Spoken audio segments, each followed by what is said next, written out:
우리 함께 말씀 봅니다. 이 시간 우리와 함께 보실 말씀은 구약 성경 창세기 25장 12절부터 18절까지 말씀입니다. 구약 성경 창세기 25장 12절부터 18절까지 말씀입니다.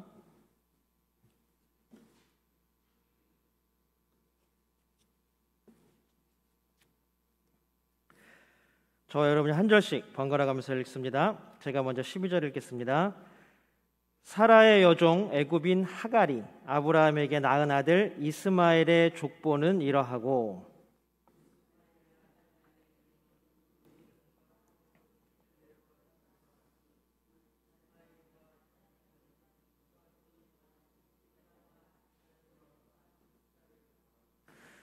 미스마와 두마와 마사와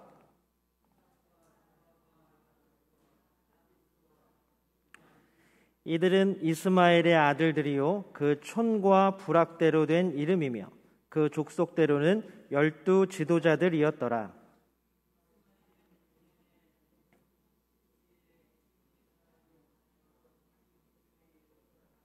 함께 읽습니다.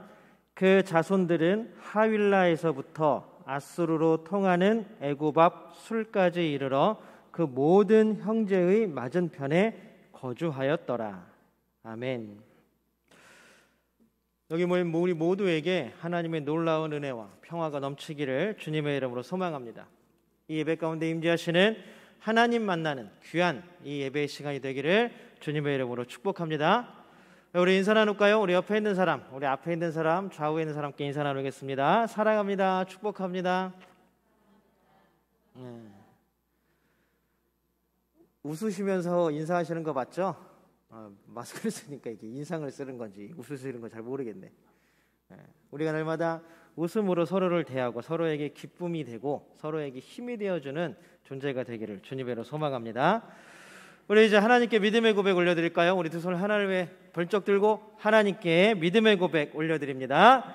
하나님 좋습니다. 감사합니다. 사랑합니다. 하나님이 하시면 하나님 좋습니다. 감사합니다. 사랑합니다. 하나님이 하시면 무엇이든지 다 이루어집니다. 아멘. 하나님께 영광의 박수 올려드립니다.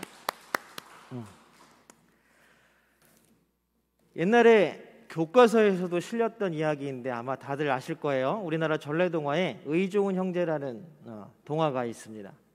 뭐 다른 거 다 이리 치고 저리 치고 가지 치고 핵심만 얘기하면 추수 때가 되어서 참 의좋은 형제가 있었는데 추수 때가 되었어요. 그래서 추수를 다 했는데 형이 어느 날 이렇게 동생의 집에 가보니까 창고에 이렇게 딱 쌓여있는 곡식이 얼마 안 돼 보이는 거예요. 분명히 같이 일하고 같이 추수하고 같이 나누었는데 왜 동생이 이렇게 너무 없어 보이는 거예요. 그래서 안 되겠다 싶어서 밤이 딱 이제 어둠이 쭉 깔리자마자 자기 집에 있는 곡식 섬을 가지고 동생 집에 날라놓기 시작했습니다. 그리고 다음날 일어났더니 동생이 자기 집 이렇게 곡식 창고를 보니까 어제 있었던 것보다 좀 더 많은 거예요.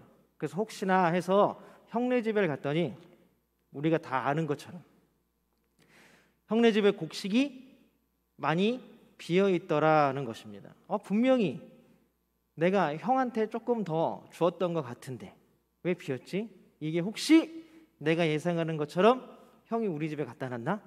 그래서 또 밤이 깊어지기를 기다렸습니다. 또 어둠이 내리자마자 동생이 이번에는 집에 있는 곡식 섬들을 들고 누구네 집으로요?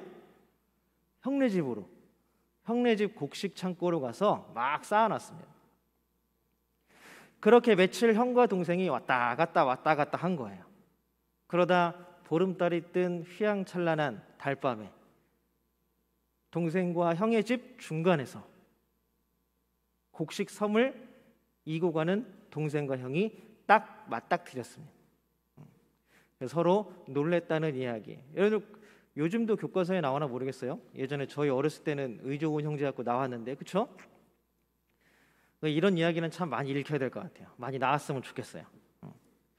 참 이 제목대로 의가 참 좋은 형제들입니다. 자신의 욕심을 다 내려놓고 어쨌든 동생을 위하고 형을 위하는 사랑, 형제애가 참 깊은 형제들이라는 것을 알 수 있습니다. 우리 성경에 처음 등장하는 형제가 누구와 누구인지 혹시 아시나요? 가인과 아벨이죠. 가인과 아벨입니다. 모두 아시는 것처럼 가인은 형이고 형제 중에 형이죠. 아벨은 동생입니다. 가인은 농사 짓는 사람이었고 그래서 농사의 소출로 하나님께 제사를 드렸습니다. 아벨은 양을 치는 사람이었어서 양의 첫 새끼를 하나님께 제물로 드렸습니다. 그렇게 둘 다 나름대로 자기가 준비한 제사를 하나님께 드렸는데 우리가 너무나 잘 아는 것처럼 하나님은 가인의 제사는 안 받으시고 누구의 제사? 아벨의 제사만 받으시는 거예요. 그런데 우리가 여기서 좀 한 가지 생각해야 될 게 있어요. 제사를 드리는 거는 가인과 아벨이지만 제사를 받으시는 분은 누구예요? 하나님이에요. 하나님이 받으시고 안 받으시는 그 결정권이 하나님께 있는 것입니다. 그러면 우리가 하나님께 이걸 왜 안 받으세요? 왜 쟤는 되고 나는 안 돼요라고 말할 수 있습니까? 없습니까? 없습니다. 그럴 권한이 우리에게 없습니다. 그런데 가인이 화를 냈어요. 사실 아벨에게 화가 났다고 얘기하지만 누구한테 화가 난 거예요? 하나님한테 화가 난 거예요. 왜 내 제사는 안 받고 동생인 내가 그래도 형인데 동생인 아벨의 제사만 받았을까? 근데 하나님께 화를 낼 수 없으니까 누구한테 화를 낸 거예요? 아벨한테 화를 낸 거예요. 아벨이 자기 동생이 형의 제사를 방해한 적도 없고 형 대신 뭘 딴 거를 몰래 드린 적도 없고 똑같이 제사를 지냈는데 그 화를 하나님께 난 화가 누구에게 돌아간 거예요? 동생에게 돌아간 겁니다. 그래서 첫 번째 살인 사건이 성경에서는 첫 번째 살인 사건이 타인과에서 관계에서 생긴 게 아니라 형제 간에 생겼습니다. 참 끔찍하고도 놀랍고도 굉장히 안타까운 일이기도 합니다. 결국 가인은 아벨을 죽이고 첫 번째 살인자라는 오명을 우리 성경에서 쓰고 있습니다. 이제 우리가 12장부터 보았던 아브라함 그 이후로부터 요셉의 이야기까지 가인과 아벨의 때에 이루어졌던 형제의 갈등이 다시 시작되고 계속 이어지게 됩니다. 이스마엘과 이삭, 그 다음에 또 누구입니까? 이삭의 아들들 에서와 야곱, 또 야곱의 12아들 중에 10아들과 요셉. 이렇게 형제 갈등이 끊임없이 이루어지는 것입니다. 근데 이 이스마엘과 이삭에서 시작된 형제 갈등이 결국에는 이스라엘과 타 민족 간에 이스마엘의 후손들과 이삭의 후손들이 계속 서로 척지고 서로 살아가는 이런 관계의 시초가 되었다라는 것입니다. 결국 개인의 갈등, 형제의 갈등이 민족 간의 갈등으로 확대되었습니다. 오늘 우리가 읽은 본문은 이스마엘의 족보를 보여줍니다. 족보라는 것은 그 집안의 뿌리이죠. 뿌리입니다. 여러분 족보가 집에 혹시 있으신 분 있으세요? 쭉 보면 그냥 사실 한문으로 다 써 있어서 잘 모르죠. 옛날에는 무슨 벼슬 했다 이런 것도 써놓고 그랬다는데 저는 잘 모르겠어요. 어쨌든 족보를 보면 그 집안, 내가 지금까지 있게 된 그 뿌리의 역사를 쭉 따라 올라갈 수가 있습니다. 내가 왜 여기에 있는지, 내가 누구의 후손인지, 우리 집안의 뿌리는 어디에 몸담고 있는지 이런 걸 쭉 볼 수 있다는데 저는 한 번도 본 적이 없어서 잘 모르겠어요. 어쨌든 성경에서는 족보, 특히 모세오경에는 이 족보가 굉장히 많이 나옵니다. 그래서 우리가 성경을 읽다 보면 족보는 건너뛰어 읽기도 하죠. 그런데 오늘 족보는 특이합니다. 맨 처음에는 이스마엘의 족보, 우리가 오늘 읽은 대로 이스마엘의 족보는 이러하고 라고 나옵니다. 근데 우리가 다음 주에 볼 족보 19장에 보면 아브라함의 아들 이삭의 족보는 이러하니 라고 나옵니다. 두 형제를 대비하는 거죠. 성경은 계속해서 두 사람을 계속 대비합니다. 여기서는 이스마엘과 이삭을 대비하지만 그 이전에는 가인과 아벨을 대비했습니다. 셋과 에녹을 대비했고, 많은 것들을 보면 믿음과 믿음을 잃지 않는, 아니면 우리가 뭐 어렵게 얘기하면 구원사의 그 역할, 계속 구원사의 그 과정을 이루어가는 구원의 줄기와 그 다음에 불신앙의 줄기를 계속해서 비교해가며 이야기하고 있다라는 사실입니다. 오늘 12절에 나온 것처럼 참 재미있는 것은 19절에 이삭은 아브라함의 아들이라고 나오는데 12장에 이스마엘은 누구라 그래요? 사라의 여종 애굽인 하갈이 아브라함에게 낳은 아들이라고 꼭 설명을 붙이고 있다라는 사실입니다. 이스마엘은 아브라함과 사라의 여종 하갈의 아들입니다. 하갈은 아브라함이 가뭄 때문에 애굽에 내려갔을 때 사라 때문에 받은 노예입니다. 우리 12장 16절, 창세기 12장 16절을 보면 12장 16절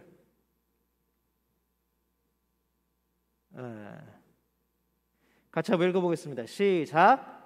바로가 그 여인을 보고서 아브라함을 잘 대접하여 주었다. 아브라함은 양떼와 소떼와 암나귀와 수나귀와 남녀 종과 낙타까지 얻었다. 애굽에서 얻어온 노예입니다. 하갈은 종이었지만, 사실 우리가 종이었지만 이스라엘을 잉태한 후에 사라를 놀리고 사라를 능멸했습니다. 여주인을 능멸한 거죠. 여주인. 우리가 흔히 보는 드라마나 사극에서처럼 자신이 잉태하니까 잉태하지 못하는 사라를 능멸하고 업신여겼습니다. 그리고 또 한 번은 잉태해서 그 다음에 사라가 그를 핍박하니까 그 자리에서 도망을 가기도 했습니다. 그리고 결국에는 어떻게 됐습니까? 나중에 이삭이 태어난 이후에 그 집에서 쫓겨났습니다.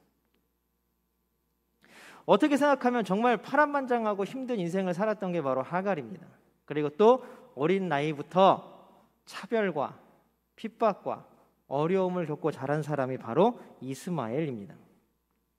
우리가 생각할 때에는, 인간적인 마음으로 생각할 때에는 사실 하나님이 복을 주시려면 편히 살아가는 이삭보다는 누구에게 줘야 돼요?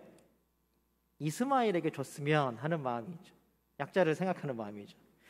그 하나님께서도 이스마엘과 하갈에게 큰 민족을 이루겠다라는 약속을 해주시기는 하셨습니다. 그는 극적으로 하나님을 광야에서 2번씩이나 만났습니다. 하갈입니다. 그의 신앙과 믿음은 그럼 그 이후에 하나님을 만나고 난 이후에 더욱더 확고해지고 더욱더 그 믿음이 커지고 풍성해졌을까요? 그는 모든 인생을 하나님을 향해서 바치겠다라고 믿음의 고백을 하갈은 했을까요? 많은 사람들이, 우리도 마찬가지입니다. 하나님께서 만나주시는 놀라운 체험을 합니다. 집회를 통해서, 예배를 통해서, 기도를 통해서, 찬양을 통해서, 아니면 삶의 한 가운데에서 하나님이 우리를 만나주시는 놀라운 체험할 때가 있습니다. 하나님의 사랑을 경험하고 은혜를 체험하는, 그건 참 중요하고 좋은 일입니다. 그럴 때면 정말로 세상에 못할 일이 없는 것 같아요. 하나님의 은혜가 채워지고 내가 은혜를 받으면 정말 못할 일이 없는 것 같아요. 한번 부흥회가 끝나거나 아니면 기도원의 집회가 끝나는 날 가보면 모든 사람들이 얼마나 은혜를 받았으면, 저번에 어떤 기도원에서 기도하는데 막 헌금할 작정할 사람 막 손들라 그랬더니 막, 제가 볼 때는 그렇게 크게 부자이신 건 아닌 것 같은데 막 1억, 2억이 막 나와요. 헌금 봉투에 막. 일단은 작정하고 보는 거죠, 봉투에는. 1억, 2억 막 나와요. 그날 한 1000여 명이 모였었는데 그날 아마 작정한 헌금을 다 계산하면 아마 뭐 몇백억이 될 거예요, 아마. 근데 과연 그게 다 이제 작정한 대로 들어왔는지 잘 모르겠습니다. 어쨌든 못할 일이 없을 정도로 은혜가 충만해지고 마음이 뜨거워지는, 그렇게 우리는 모든 사람 어떤 것도 용서해주고 또 어떤 것도 사랑하고 지낼 수 있을 것처럼 우리의 마음은 뜨거워집니다. 영원히 놀라운 구원의 은혜에서 벗어나지 않고 하나님을 따라가는 그 삶을 살겠다라고 다짐하고 결단합니다. 그런데 사실 우리가 살아가는 현실은 그렇게 녹록하거나 만만하지는 않은 것 같습니다. 어느 순간 우리의 믿음, 그 뜨거웠던 마음들은 일상의 삶 가운데 묻혀버리고 맙니다. 하나님의 은혜와 사랑이 언제 있었냐는 듯이 우리의 마음은 싸늘하게 식어갈 때가 참 많이 있습니다. 받은 감동, 흘린 눈물들, 우리 마음에 그렇게 키워왔던 풍성하게 차워왔던 하나님의 은혜는 그냥 옛날엔 그랬지. 나 옛날에 진짜 집회하고 기도하고 막 뒤집어지고 막 눈물이 나고 막 내가 진짜 밤새 막 3시간 4시간 기도하고 막 그랬어 라는 기억 속에 남아있는 추억이 되어버리고 맙니다. 그리고는 우리는 금방 다시 세상에서 제시하는 삶의 기준을 따라서 휘적휘적 삶을 걸어갑니다. 안타깝고 아쉽지만 이것이 바로 우리가 가지고 있는 한계이기도 하고 우리가 살아가는 믿는 자들의 현실이기도 합니다. 여기 나오는 이스마엘의 어머니였던 하갈도 마찬가지였습니다. 하나님의 놀라운 은혜를 경험한 하갈이었습니다. 하갈은 임신한 몸으로 사라를 피해서 도망쳐 왔습니다. 그 비참한 순간에 하나님께서 하갈을 만나주셨죠. 그리고 아들과 너에게도 많은 민족을 이루게 해주겠다. 그리고 그러한 놀라운 복을 하갈과 이스마엘에게 허락해 주셨습니다. 외롭고 힘들고 아무도 자기 편이 아니라고 생각하는 순간에 하나님께서는 하갈을 만나주셨고 하갈을 통하여 놀라운 민족, 큰 민족이 이루어질 거다라는 복을 약속해 주셨습니다. 그래서 하갈은 하나님을 만난 그 우물의 이름을 부엘라엘로이라고 나를 보시는 하나님, 나를 감찰하시는 하나님을 만난 셈이라는 이름으로 불렀습니다. 이삭이 태어나고 하갈은 다시 한번 이스마엘과 집에서 쫓겨나게 됩니다. 그때는 하갈이 성경에 보면 통곡했다고 나오죠. 통곡했다고. 자기 아이를 위해서 더 이상 어떤 것도 해줄 수 없을 것 같은 느낌에 하갈은 통곡했습니다. 근데 놀랍게도 하나님은 그때에도 하갈을 만나주셨습니다. 그리고 똑같은 복을 약속하셨고 그 복을 분명히 이루어 주시겠다라고 하갈에게 분명히 약속하시고 언약하셨습니다. 그런데 하갈은 살면서 다시 일상의 삶에 눌렸고 다시 이전의 삶의 모습으로 돌아가 버립니다. 창세기 21장 21절입니다. 우리 다시 한번 볼까요? 창세기 21장 21절입니다. 같이 보겠습니다. 시작. 그의 어머니가 그에게 이집트 땅에 사는 여인을 데려가서 아내로 삼게 하였다. 자, 아들인 이스마엘의 부인을 구하는 데에 어디 여자를 데리고 왔어요? 이집트, 애굽의 여인을 데리고 왔습니다. 그리고 자기의 며느리이고 자기 아들의 아내로 삼게 하였습니다. 이집트 땅은 하나님께서 아브라함에게 허락한 곳이 아니었죠. 가뭄을 피해서 간 이집트 땅에서 아브라함은 험한 일을 당했습니다. 사라를 빼앗겼고 어쩌면 자기가 그것 때문에 죽을지도 모르는 위험에 처해 있기도 했습니다. 그리고 그곳은 힘과 권력이면 사람까지도 내 마음대로 빼앗을 수 있는 원하는 것이라면 힘, 권력, 가지고 있는 폭력으로 빼앗을 수 있는 그런 죄악이 넘치는 곳이었습니다. 이와는 반대로 아브라함은 자신의 며느리이고 이삭의 아내를 구하는데 이삭을 보내나요? 어디에서 며느리를 구해요? 가나안 땅에서 구하지 말고 어디예요? 자기가 예전에 살았던 고향 땅에 가서 여인을 구해와라. 야훼의 신앙을 가지고 있는 사람, 우리와 문화가 비슷한 사람, 여기 가서 며느리감을, 우리의 아들 이삭의 아내감을 구해와라 라고 하지 않습니까? 왜 그렇습니까? 우리가 함께 살펴본 것처럼 가나안 땅도 애굽 땅과 마찬가지였습니다. 비록 애굽만큼 큰 힘이 있었던 것은 아니지만 그래도 그곳에서 왕 노릇하는 사람들, 아비멜렉과 그 많은 사람들이 아브라함을 핍박했습니다. 사라를 빼앗길 뻔했고 또 사라 때문에 죽을 뻔했고 아브라함이 팠던 모든 우물들이 다 아비멜렉에게 빼앗겨 버리기도 했습니다. 여기도 마찬가지로 힘이면 무엇이든지 원하는 것들을 얻을 수 있는 곳이 바로 이 가나안 땅이기도 했습니다. 아브라함과 하갈의 기준은 이렇게 달랐습니다. 아브라함은 어떤 순간에도 믿음을 버리지 않았지만 하갈은 받은 은혜, 하나님이 2번이나 나타나셨습니다. 우리가 하나님께 은혜를 받고 살아가면서 그 은혜를 잊을지라도 하나님은 다시 한번 우리에게 기회를 주십니다. 우리가 반복되잖아요. 우리 삶이 다시 한번 꺼졌다가 다시 하나님께서 우리를 만나주시면 다시 한번 불타올랐다가 잠시 지나면 또 꺼졌다가 하나님이 또 우리를 만나주시면 또 불탔다가 다시 한번 또 식었다가 오늘 하갈도 계속 그 와중입니다.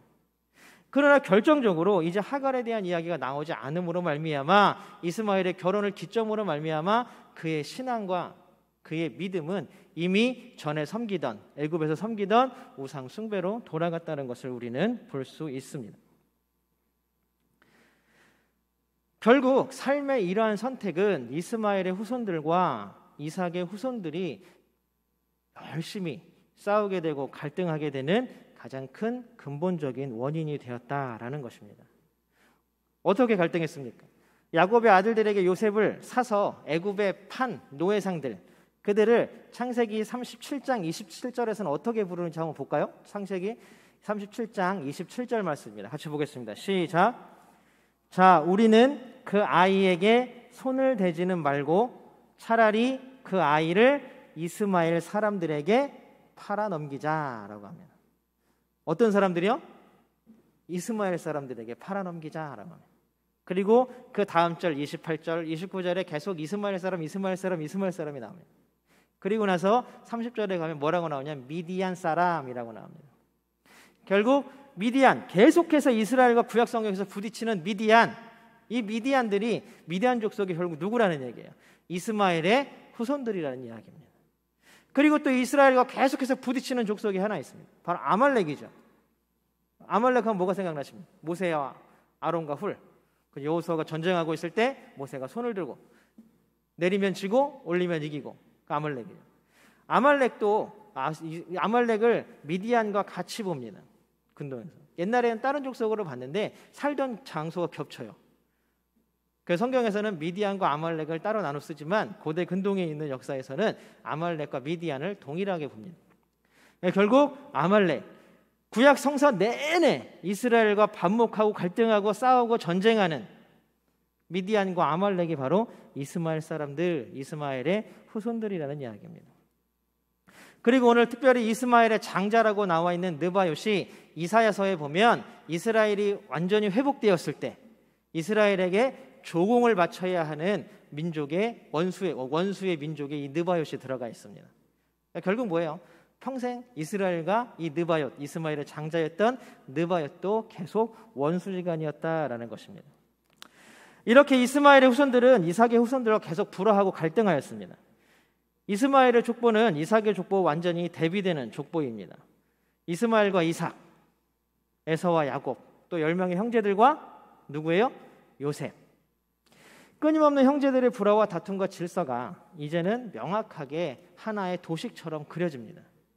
그런데 놀랍게도 여기 비밀이 하나 숨겨져 있습니다. 뭐냐 하면 여러분들 이스라엘, 우리나라도 마찬가지고 이 고대 옛날 이스라엘은 우리 지금보다 더 심하겠지만 부모의 상속권을 누가 가져갑니까?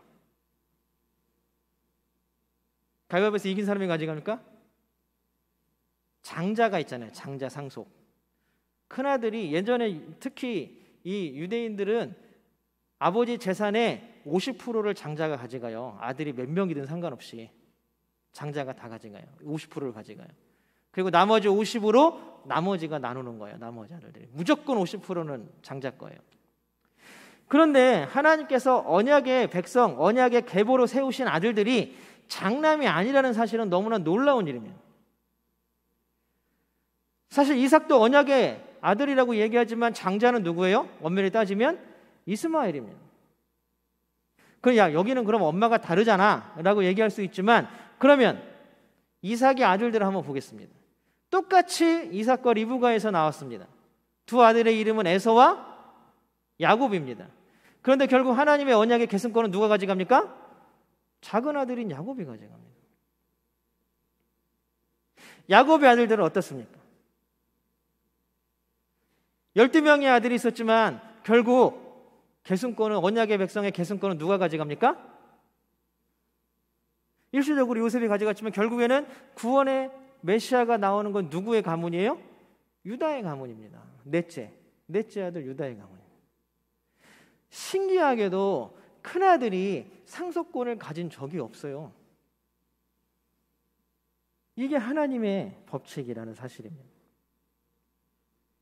우리 21장 20절을 한번 같이 볼까요? 21장 20절입니다. 같이 보겠습니다. 시작.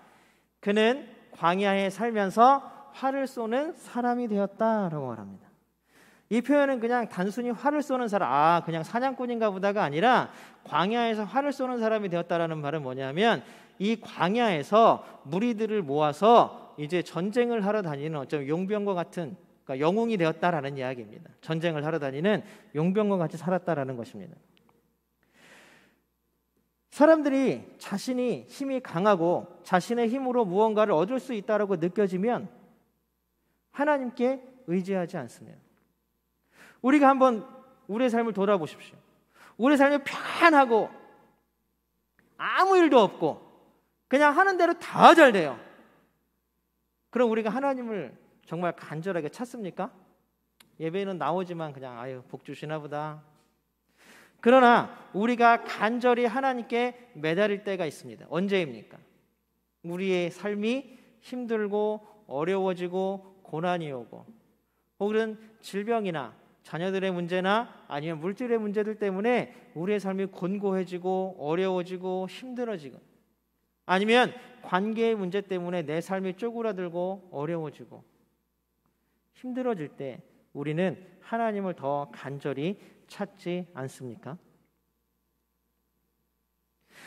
이스마엘뿐만이 아니라 이제 야곱과 반목해야 하는 에서도 붉고 털이 많고 사냥하는 사람이라고 나옵니다. 마찬가지로 그 10명의 형들, 요셉의 형들을 한번 살펴보십시오. 유다는 요셉을 죽이면 안 된다라고 약한 모습을 보이지만 나머지 형들은 어때요?